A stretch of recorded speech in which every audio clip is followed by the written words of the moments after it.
Subscribe कीजिए AQ take Hindi channel को और दबाइए इस बेल बटन को टेक्नोलॉजी वीडियो सबसे पहले देखने के लिए।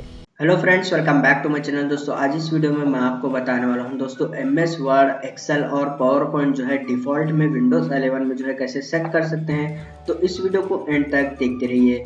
सबसे पहले आपको जो है विंडोज़ 11 की सेटिंग में जाना है।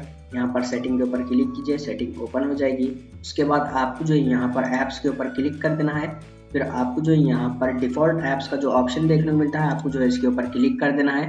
फिर दोस्तों आपको जो है यहाँ पर फाइंड आउट करना है MS वर्ड। तो जैसे कि मैं यहाँ पर अभी इसको स्क्रॉल कर लेता हूँ, तो आप यहाँ पर देख सकते हैं यहाँ पर वर्ड जो है शो हो गया है। तो आपको जो है इसको क्लिक कर देना है। क्लिक करने के बाद यहाँ पर डॉक यहाँ पर आपको जो है शो हो जाएगा, डॉक्यूमेंट का ऑप्शन। तो आपको जो है इसको क्लिक करने के बाद यहाँ पर मोर ऐप्स के ऊपर क्लिक कर जो है आप यहाँ पर से इजीली कोई भी डिफ़ॉल्ट ऐप जो है सेट कर सकते हैं MS वर्ड की तरह। तो इस तरीके से जो है दोस्तों आप इजीली जो है डिफ़ॉल्ट ऐप जो है सेट कर सकते हैं MS वर्ड, पावर पॉइंट और एक्सेल का विंडोज़ 11 में। दोस्तों आप जो है यहाँ पर बैक आइए। बैक आने के बाद जो है आप यहाँ पर से एक्सेल और पावर पॉइंट का भी जो है ऑप्शन जो है इस तरीके से जो है सेट कर सकते हैं। तो जैसे कि आप यहाँ पर देख सकते हैं। उम्मीद है दोस्तों आपको ये छोटा सा वीडियो पसंद आया होगा, तो प्लीज़ लाइक कर देना और चैनल को सब्सक्राइब करे बिना मत जाना। मिलते हैं नेक्स्ट वीडियो में।